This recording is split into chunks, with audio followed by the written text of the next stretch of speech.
হরে কৃষ্ণ। আবারও আসলে একটা ক্ষুদ্র মানুষ। আসলে আমি আসলেই ক্ষুদ্র মানুষ, অনেক ক্ষুদ্র। আমার ভিতরে নাই জ্ঞান, নাই ভাষা, নাই স্টাইল। তাই আমি ক্ষুদ্র জ্ঞানে কয়েকটা কথা বলবো, 2 মিনিটের ভিডিও। আমার লাইক কমেন্ট দরকার নেই, আমার একটাই অনুরোধ থাকবে, সেটা হলো ভিডিওটা দেখবেন। আমি বলতে চাচ্ছি যে আমরা টিপটপ, মেসেঞ্জার সব ব্যবহার করি। আসলে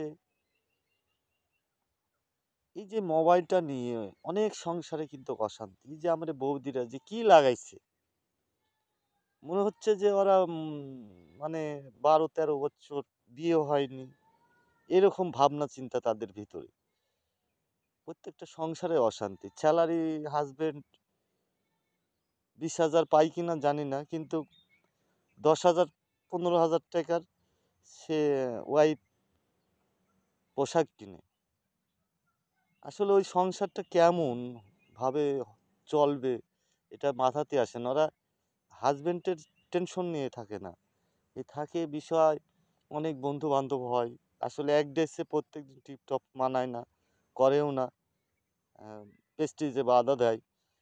এটা ঠিক না, এটা এটা করা যাবে না। এটা এটা সংসারে অশান্তি হয়। আমরা নিজেরাই কেন সংসারে অশান্তি করব? তাই টিপটপের মধ্যে আমি পোশাক দেখে মানুষের ভালো মন্দ বিচার করা যায় না, মুখ দেখে মানুষের ভালো মন্দ বিচার করা যায় না।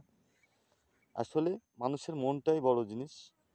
আমরা অনেক কৃষ্ণ কথা আছে যা আমরা টিপটপের মধ্যে ছাড়তে পারি, কেন ছাড়ি না? কৃষ্ণ কথা ছাড়লে, কৃষ্ণ কথা শুনলে আসলে মন পরিষ্কার হয়। এটা আমরা বুঝি, বুঝেও অবুঝ হয়ে থাকি।